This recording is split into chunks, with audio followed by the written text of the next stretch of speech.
This was supposed to get easier the more I did it. Pushing myself beyond fear. Talking to camera.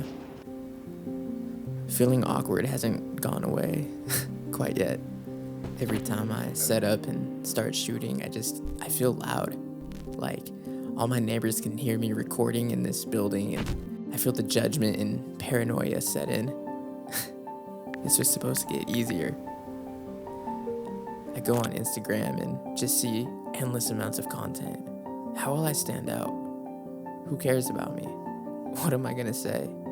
How did these guys do it?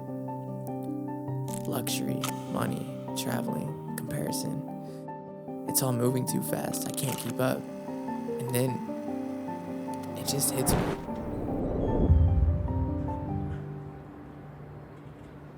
Nobody cares. And no, I'm not talking about this in some sort of negative sense, like truly. Nobody cares. But what does that even mean? Everyone's battling their own demons.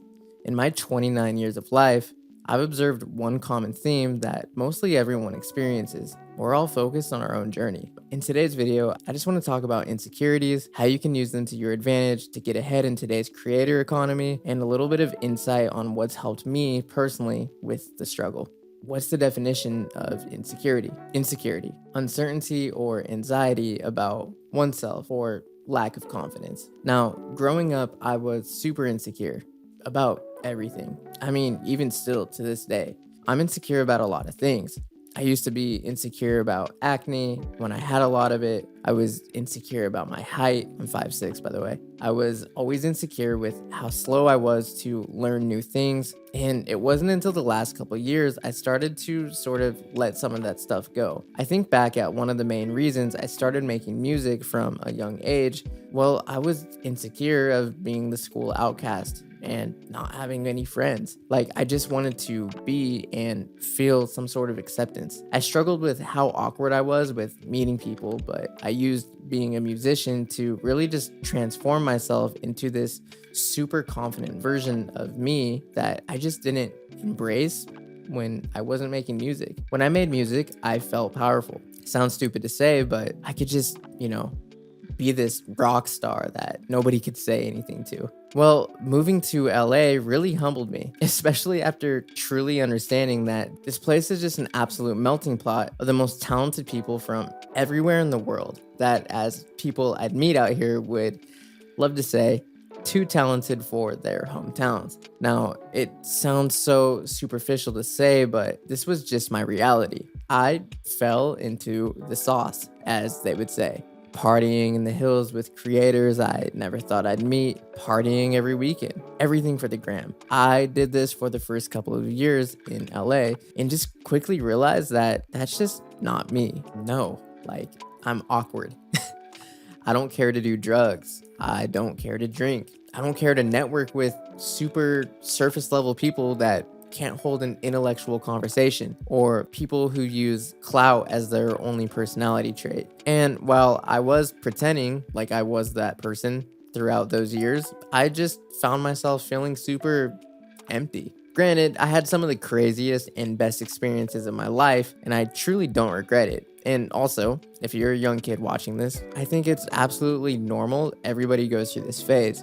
But at the end of the day, I started thinking, is this really what fulfills me?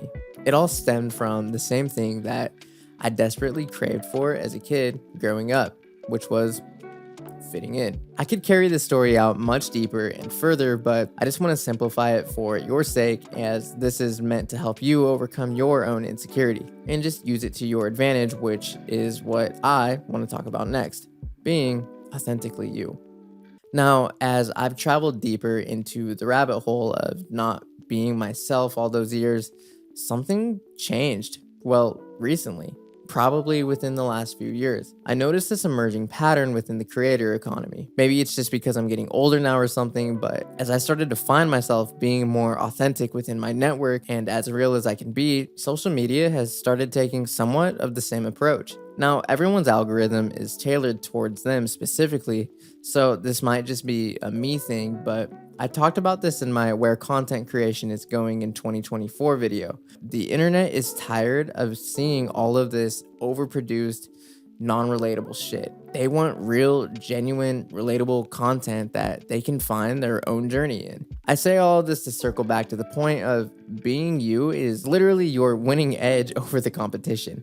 We're in the midst of every single person you know is on the internet now. It's almost impossible not to be. Most people are creating content now as well. How could you possibly stand out? Well, by just being you. Though a lot of us creators talk about the same sort of things, we gather these supporters or fans by just talking about our own experience. What turns a new viewer into a supporter? From my experience of what I've seen over the years, relatability plus consistency plus the ability to learn from you equals supporter.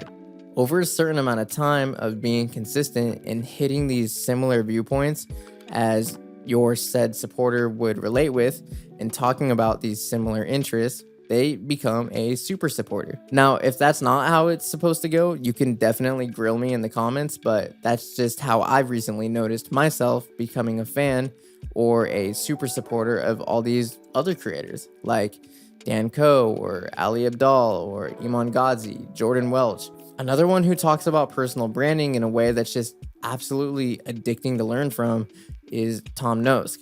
This guy has such a good take on personal branding and monetizing your audience. I definitely view this guy as a mentor for sure, and how he talks about being a creator within this economy and how to actually capitalize on it. He has a post talking about why niching down is terrible for business, and it's definitely controversial in the space. Why? Because you have so many people saying different things about this approach to content creation. He uses a very relatable and easy way to understand this by asking you the question of what it would look like to hire a business coach if it came to your content creation. It came down to two types of people to hire. We got business coach number one, someone who strictly posts about business content entirely. They share their accomplishments and share nothing but value. They absolutely crush it for themselves and their students, but besides that, you don't really know anything else about them on social media besides that stuff. Well, then there's business coach number two. They post the same exact content and the same results, but they also share content based around their own interests.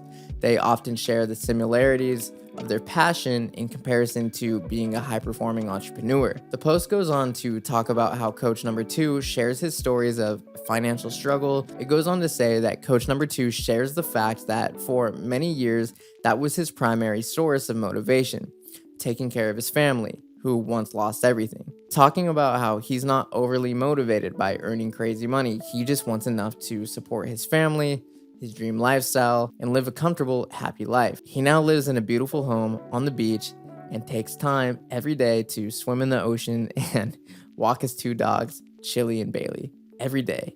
And then it goes on to ask, which coach are you hiring? The post talks about how some people won't care about coach number two at all. They just want whoever's cheaper. But he also states that some people might resonate so much with coach number two, so much to the point where the price that he charges is almost irrelevant. Hence, a person would be hiring them no matter what the cost. He ends the post saying that coach number one is a niche brand. At best, they're competing with the best price, and at worst, no one cares. However, on the flip side, coach number two is a personal brand story, which makes them a one of one. Now, my opinion, I'm hiring coach number two. But why? Because that relates the most to my personal story and what I'm aiming to achieve. I want that lifestyle, so I'm gonna surround myself with a person that already has that lifestyle. A motivational speaker by the name of Jim Rohn states that the 5 people you spend the most time with will shape who you are. Also, this is where I went wrong personally within my Instagram journey. I was coach number one. I found it very hard to convert my audience as well, which made me start obsessing over the idea of learning about personal branding. I almost ditched Instagram entirely to pivot toward YouTube just to start doing long form content. I talk about all of this to really encapsulate the ideation of literally just being you.